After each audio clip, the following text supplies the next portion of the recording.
एक रोज रास्ते में एक महात्मा अपने शिष्य के साथ भ्रमण पर निकले। गुरुजी को ज्यादा इधर उधर की बातें करना पसंद नहीं था। कम बोलना और शांतिपूर्वक अपना कर्म करना ही गुरुजी को प्रिय था। परंतु शिष्य बहुत चपल था। उसे हमेशा इधर उधर की बातें ही सूझती और उसे दूसरों की बातों में बड़ा ही आनंद आता था। चलते हुए जब वो तालाब से होकर गुजर रहे थे तो उन्होंने देखा कि एक धीवर नदी में जाल डाले हुए है। शिष्य यह देख खड़ा हो गया और धीवर को अहिंसा परमो धर्म का उपदेश देने लगा।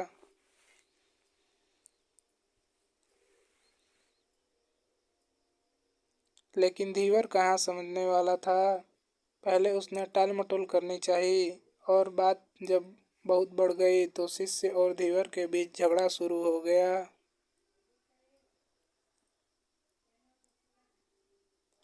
यह झगड़ा देख गुरुजी, जो उनसे बहुत आगे बढ़ गए थे, लौटे और शिष्य को अपने साथ चलने को कहा एवं शिष्य को पकड़कर ले गए।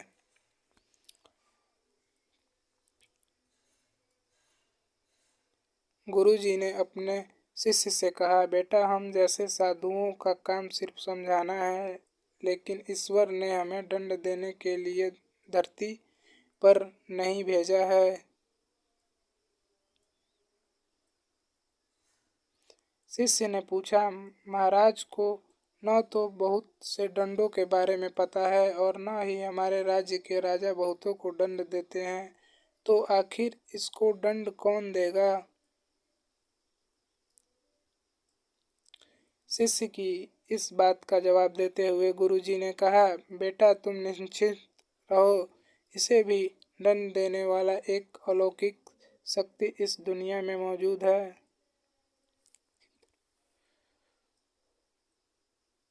जिसकी पहुंच सभी जगह है। ईश्वर की दृष्टि सब तरफ है और वो सब जगह पहुंच जाते हैं। इसलिए अभी तुम चलो, इस झगड़े में पड़ना गलत होगा, इसलिए इस झगड़े से दूर रहो। शिष्य गुरुजी की बात सुनकर संतुष्ट हो गया और उनके साथ चल दिया। इस बात को ठीक 2 वर्ष ही बीते थे कि एक दिन गुरुजी और शिष्य दोनों उसी तालाब से होकर गुजरे। शिष्य भी अब 2 साल पहले की वह धीवर वाली घटना भूल चुका था। उन्होंने उसी तालाब के पास देखा कि एक चूटियल सांप बहुत कष्ट में था। उसे हजारों चींटियां नोच नोच कर खा रही थी। शिष्य ने यह दृश्य देखा और उससे रहा नहीं गया। दया से उसका हृदय पिघल गया था।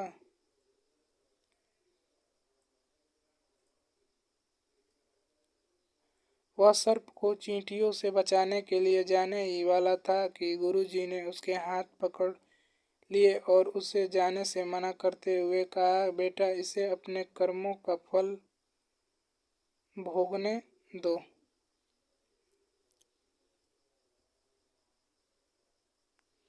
यदि अभी तुमने इसे रोका ना चाहा तो इस बेचारे को फिर से दूसरे जन्म में यह दुख भोगने होंगे, क्योंकि कर्म का फल अवश्य ही भोगना पड़ता है। शिष्य ने गुरुजी से पूछा, गुरुजी ने इससे कौन सा कर्म किया जो इस दुर्दशा में यह फंसा है? गुरु महाराज बोले, यह वही धीवर है जिसे तुम पिछले वर्ष इसी स्थान पर मछली न मारने का उपदेश दे रहे थे और वह तुम्हारे साथ लड़ने के लिए आग बबूला हुआ जा रहा था।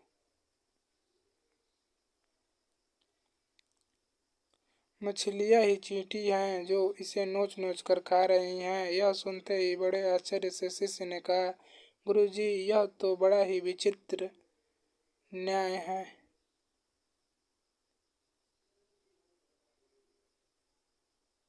गुरुजी ने कहा, बेटा, इसी लोक में स्वर्ग नरक के सारे दृश्य मौजूद है। हर क्षण तुम्हें ईश्वर के न्याय के नमूने देखने को मिल सकते हैं। चाहे तुम्हारे कर्म शुभ हो या अशुभ, उसका फल तुम्हें भोगना ही पड़ता है।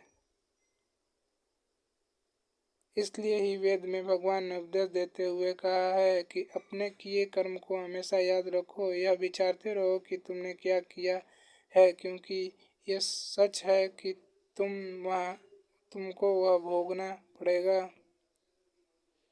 जीवन का हर क्षण कीमती है, इसलिए इसे बुरे कर्मों के साथ व्यर्थ जाने मत दो। अपने खाते में हमेशा अच्छे कर्मों की बढ़ोतरी करो, क्योंकि तुम्हारे अच्छे कर्मों का परिणाम बहुत सुखद रूप से मिलेगा। इसका उल्टा भी उतना ही सही है, तुम्हारे बुरे कर्मों का फल भी एक दिन बुरे तरीके से भुगतना पड़ेगा। इसलिए कर्मों पर ध्यान दो, क्योंकि वो ईश्वर हमेशा न्याय ही करता है।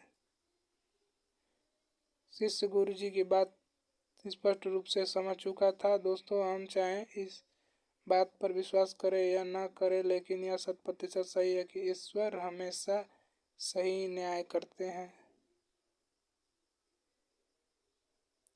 और उनके न्याय करने का सीधा संबंध हमारे अच्छे कर्मों से है। यदि हमने अपने जीवन में बहुत अच्छे कर्म किए हैं या अच्छे कर्म कर रहे हैं, तो उसी के अनुरूप ईश्वर हमारे न्याय करेंगे।